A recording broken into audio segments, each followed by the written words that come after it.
Okay, so now it's time for us to add our cilantro. And a lot of people like to add their cilantro while they're cooking the other ingredients. And you can do that if you like, but I prefer the taste of fresh cilantro. It's got such a nice, fresh, clean taste. So that's why I'm adding it in later.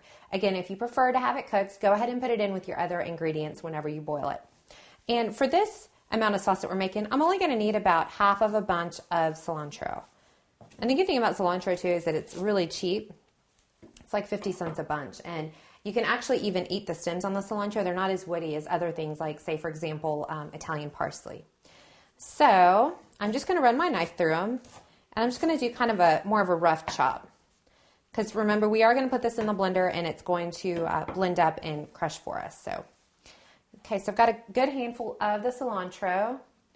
And I'm going to place it into my blender. And get that going. And I'm going to do it on low just to kind of get everything incorporated.